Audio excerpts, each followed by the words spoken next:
మాతో ఇలా చేయించడం అనేది రవి గారు నిజంగా మీ అభిలాషని నేను చాలా సంతోషపడుతున్నాను, అభినందిస్తున్నాను. బాగుంది. రవి గారు ఇలా చేసుకొని మనం పిండి కలుపుకునేటప్పుడు దీన్ని దాంట్లో షిఫ్ట్ చేసుకుందాం. ఆఫ్ చేసేసేయండి స్టవ్. ఇప్పుడు ఇది ఎలా ఉండలు చేసుకోవాలి చెప్పుకుందామా?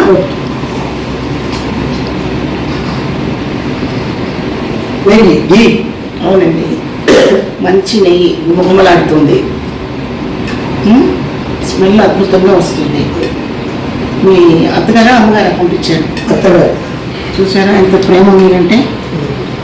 సో ఇలా మామూలుగా అయితే కేజీకి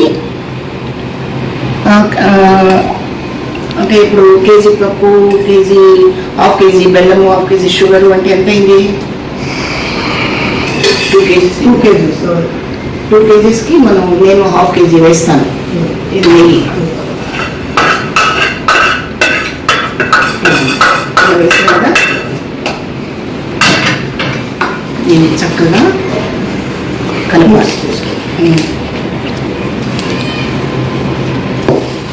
उड़द के दाल के लड्डू హిందీలో ఉడద్ కి దాల్ అంటారు. ఉడద్కి. నాకు హిందీ అంటే చాలా ఇష్టం అండి. అమ్మకి అసలు రాదైంది. అదే ఇప్పుడు నేను మాట్లాడుతున్నట్టే ఉంటుంది.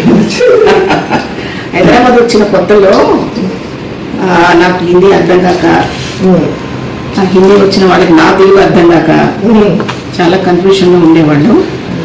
ఇప్పుడు కొద్దిగా కష్టపడి ఏవో చిన్న చిన్న పదాలు మాట్లాడుతున్నాను.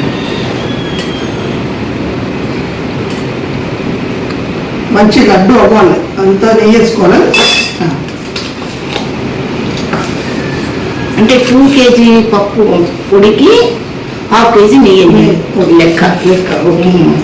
కొంచెం తగ్గించుకోవాలంటే తగ్గించుకోవచ్చు, హాఫ్ కేజీ ఉంటే నష్టం ఏం లేదు. Very healthy food. లడ్డు మాత్రం అవ్వాలి కదా? వస్తుందండి, వస్తుంది. చూడండి, మీకు డౌటే లేదు, చక్కగా వస్తుంది.